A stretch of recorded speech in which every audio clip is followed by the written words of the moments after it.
लोकसभा चुनाव को लेकर सियासी सरगर्मियां तेज हो गई है। राजनीतिक दल चुनाव को जीतने के लिए अपनी पूरी ताकत झोंक रहे हैं। पीएम मोदी भी जमकर चुनाव प्रचार कर रहे हैं। आज उन्होंने बिहार के चुनावी जनसभा को संबोधित किया।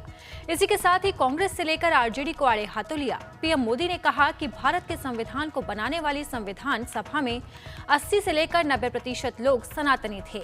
उन सनातनियों ने इतना उत्तम संविधान बनाने में बाबा साहेब अम्बेडकर का साथ दिया था। तो और क्या कुछ कहा पीएम मोदी ने, आपको सुनाते हैं।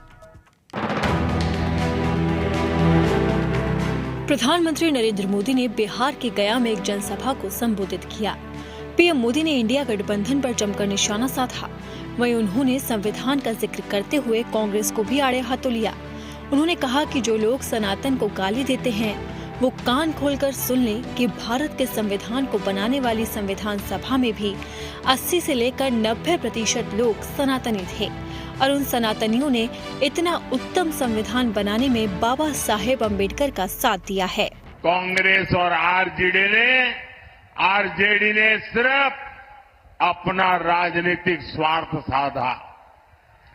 दलितों, वंचितों, पिछड़ों को अधिकार और सम्मानपूर्ण जीवन एनडीए ने दिया है। साथियों, अब अगले 5 वर्षों के लिए मोदी का गारंटी कार्ड अपडेट हो गया है। गरीबों के लिए 3 करोड़ पक्के घर बनाए जाएंगे। ये मोदी की गारंटी है।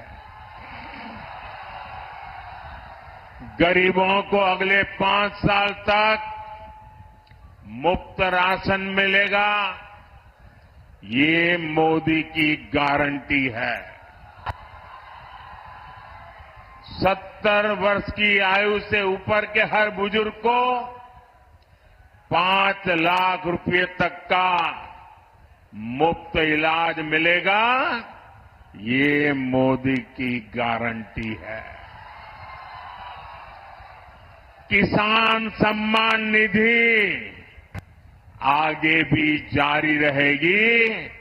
ये मोदी की गारंटी है। बीजेपी के संकल्प पत्र में समाज के हर वर्ग, हर क्षेत्र के लिए विकास का ठोस रोड मैप बनाया गया है। यहां डोभी क्षेत्र की तस्वीर भी औद्योगिक कॉरिडोर से बदलने वाली है। इससे यहां के युवाओं को रोजगार के लिए बाहर नहीं जाना पड़ेगा। साथियों, बीते 10 साल में देश में एक ऐसी क्रांति आई है जिसकी उतनी चर्चा नहीं होती। ये क्रांति देश के महिला स्वयं सहायता समूह द्वारा की गई है। पिछले 10 साल में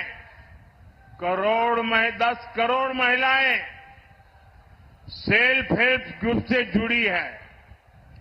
बिहार में भी 1.25 करोड़ बहनें इस मुहिम से जुड़ी है। अरे हमारे गया जी में भी 5.25 लाख बहनें इन समूहों से जुड़ी है।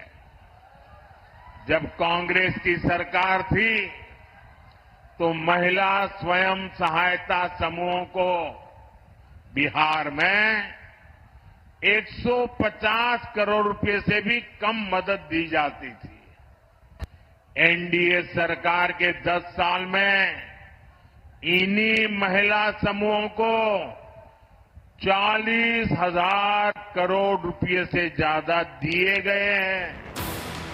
वहीं पीएम मोदी ने इंडिया गठबंधन पर तंज कसते हुए कहा कि घमंडिया गठबंधन वाले कहते हैं कि 400 पार क्यों?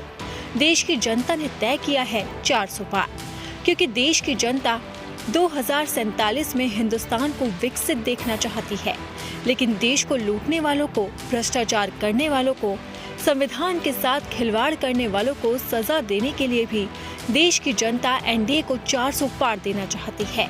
ये चुनाव एनडीए को जिताने का भी है। ये चुनाव देश में तबाही करने की आदत रखने वालों को सजा देने का भी है। इसलिए हिसाब 400 के पार जाने वाला है। पीएम मोदी ने आरजेडी पर हमला करते हुए कहा कि आरजेडी ने बिहार को केवल 2 ही चीजें दी हैं, जंगल राज और भ्रष्टाचार। इन्हीं का दौर था जब बिहार में अपहरण और फिरौती का एक उद्योग बन गया था। हमारी बहन बेटियां घर से बाहर नहीं निकल पाती थी। हमारे गया जैसे इलाके नक्सली हिंसा की आग में जलते रहते थे। आरजेडी ने बिहार के कितने ही परिवारों को बिहार छोड़कर जाने पर मजबूर कर दिया था। उन्होंने कहा कि बिहार में जंगल राज का सबसे बड़ा चेहरा आरजेडी है। बिहार में भ्रष्टाचार का दूसरा नाम आरजेडी है। बिहार की बर्बादी की सबसे बड़ी गुनहगार आरजेडी ही है। बिहार की 40 सीटों के लिए 7 चरणों में वोटिंग होगी। चुनाव परिणाम 4 जून को सामने आएंगे।